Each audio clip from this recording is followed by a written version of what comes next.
Assalamualaikum warahmatullahi wabarakatuh. Baiklah, di sini saya akan menjelaskan pada mata kuliah Pendidikan Ilmu Pengetahuan Sosial, di mana saya akan menjelaskan tentang lembaga sosial dan interaksi sosial. Nah, lembaga sosial adalah organisasi pola-pola pemikiran dan perilaku yang terwujud melalui aktivitas-aktivitas masyarakat dan hasil-hasilnya.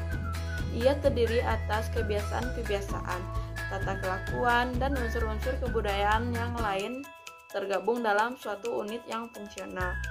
Lembaga sosial juga dicirikan oleh suatu tingkat kekekalan tertentu.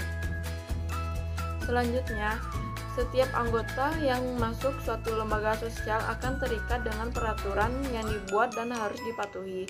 Jadi, lembaga sosial yang ada bersifat mengatur tentang bagaimana individu harus bertindak, berperilaku, serta beraktivitas sehari-hari. Nah, manusia sebagai makhluk sosial membutuhkan adanya lembaga sosial, di mana interaksi sosial dapat terjadinya di dalamnya. Dengan adanya lembaga sosial akan terciptanya keteraturan sosial dalam hidup bermasyarakat. Nah, selanjutnya di sini ada menurut para ahli. Menurut Kotjaningrad, lembaga sosial adalah suatu sistem tata kelakuan dan hubungan yang berpusat kepada aktivitas sosial untuk memenuhi kompleks kebutuhan khusus dalam kehidupan masyarakat. Nah, yang kedua, menurut Leopold von West dan Becker, lembaga sosial adalah jaringan proses hubungan antar manusia dan antar kelompok yang berfungsi memelihara hubungan itu beserta pola-polanya yang sesuai dengan minat kepentingan individu dan kelompoknya. Selanjutnya, fungsi lembaga sosial adalah sebagai pedoman masyarakat dalam melaksanakan berbagai macam aktivitas di kehidupan sehari-harinya. Tak hanya itu, lembaga sosial juga berfungsi sebagai penyatu individu yang ada di lingkungan kehidupan masyarakat.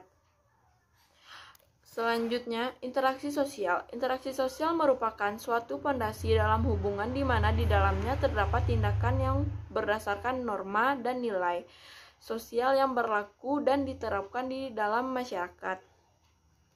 Selanjutnya, menurut para ahli, menurut Kim Bal-yong dan Raymond Wiemek, menurut mereka pengertian interaksi sosial adalah hubungan sosial yang dinamis dan menyangkut hubungan antar individu, antara individu dengan kelompok maupun kelompok dengan kelompok lainnya.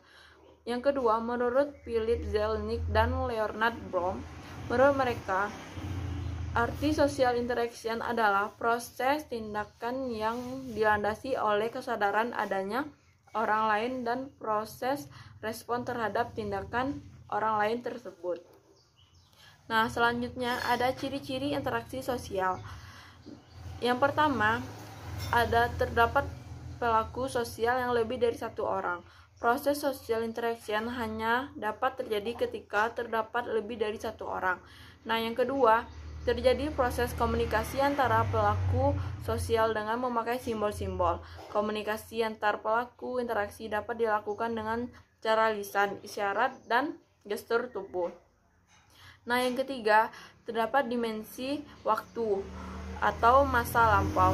Ini masa depan yang bisa menentukan sifat aksi yang sedang berlangsung. Dengan kata lain, proses social interaction pernah terjadi di masa lalu, masa kini, dan juga pada masa akan datang. Nah, yang keempat, interaksi dilakukan karena ada tujuan-tujuan tertentu yang ingin dicapai. Nah, selanjutnya di sini ada gambar, yang sebelah ada gambar lembaga sosial dan interaksi sosial. Baiklah, demikian presentasi saya. Assalamualaikum warahmatullahi wabarakatuh.